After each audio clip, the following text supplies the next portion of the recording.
Hello, my name is Samit Patel, and I'm going to be helping you understand more about crowdfunding.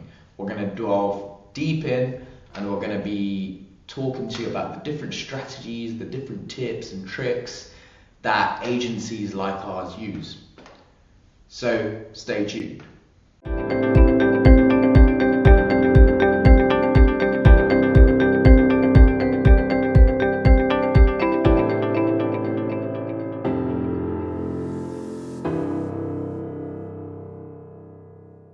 Hello, so today we're going to be talking about whether your idea is good enough for crowdfunding. If you're looking at this video, you are looking to understand whether crowdfunding is the right avenue for you. And don't worry, a lot of people have the same question. You'll be surprised the amount of people that come to us and thinking about crowdfunding but don't know whether it's right for them. So here are some of the key questions that people generally ask. One, they usually say, the main thing actually they always say is, we're either too big for crowdfunding. We've already got the money, we don't need the money. Is crowdfunding good for us? So Kickstarter and Indiegogo especially have become avenues to launch products. It's a strategy in itself. So you don't necessarily need to be able to just get the money. The people that are raising money now on crowdfunding actually have budgets, huge budgets. Just to hire an agency like ours or other agencies out there, you need about $20,000 just on ad spend for Facebook and Google. So a lot of the people that are launching crowdfunding now are people that already have the budgets in place. You don't have to be a startup business. You can be anyone really. There's companies out there like Hasbro, Gillette, so many others that have done crowdfunding campaigns. So it's not just small companies that are doing crowdfunding campaigns, which is really interesting to know. Over the next coming years, the trend is going to keep growing. If you look at the most successful companies now on crowdfunding, especially Kickstarter and Indiegogo, you're seeing that companies are launching again and again. People like Peak Designs, people like Nomad, people like Anchor. Anchor has become a household name just by doing multiple crowdfunding launches. So that thought process, if you are a big company or if you've already got the money, don't think that crowdfunding isn't an avenue for you. Don't be so egotistical in thinking that only small companies do it, because now, as you may or may not know, but now you should hopefully, that crowdfunding is for all types of companies. The second main big thing that people ask is whether the idea is good enough for support in the first place. So this actually could have been maybe the first one, but a lot of people don't even consider this. Once they get an idea into their head and think, okay, this is the next multi-million-pound idea, they don't even stop and breathe and actually analyze the situation.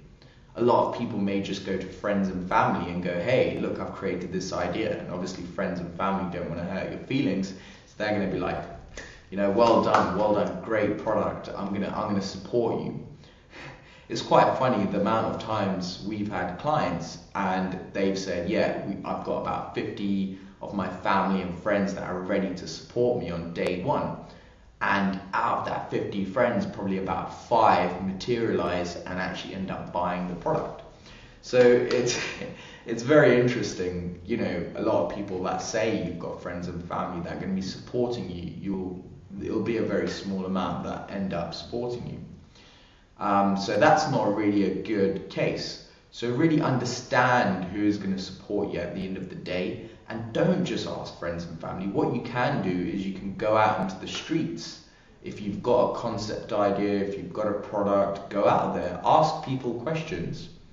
Nowadays you can also create groups on Facebook, you can go to areas like Reddit, you can look on other forums. If you're creating a watch, for example, I'm sure there's many watch forums out there. If you're creating a baby product, there's loads of mums groups out there and parents groups that you could go out and ask people about their opinions. And this is a much better test. Later on in another video, I'll also show you how to validate ideas and how to create some easy tests to actually validate your idea before you even go on to crowdfunding. The third thing, I think you need to understand what your product is or what you're offering. The question you've got to ask yourself, are people gonna be willing to jump over each other to get it? So if you look at what Apple have done, you know that they've created demand. They've got people queuing overnight for that product. If you compare it to a soap, a convenience item, which is something that people aren't gonna really necessarily push and shove their way to get, this gives you a sort of a scale. So if you are creating a product, I think it's a very good understanding to use the scale. Where does your product fall on? Is it somewhere near soap or is it somewhere near Apple? Are people willing to push and shove to get your product is the question that you need to answer. What you usually find is that a lot of people a lot of products end up falling on this side.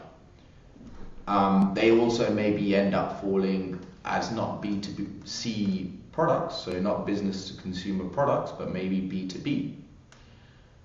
This is especially true for products like environmental products, pollution air masks, things like this. This sort of falls down this area. It's the same thing with rape whistles and rape wearables, which were a big buzz a couple of years ago. The reason none of these campaigns did really well was because rape is almost an afterthought for women. Women aren't going out there thinking, or they don't want to be thinking that's going to happen to them. So generally people aren't going to go out and buy this product. It's the same thing with other products. People like safety devices. Safety devices aren't really exciting. People don't want to be thinking of accident prevention gadgets. If that's the only sole purpose, they're usually not going to end up raising much.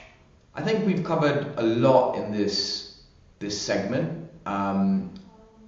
Just understand what your product is and where it falls on that scale. And if you analyze and question yourself about your product, then I think that is a good footing to start your crowdfunding journey.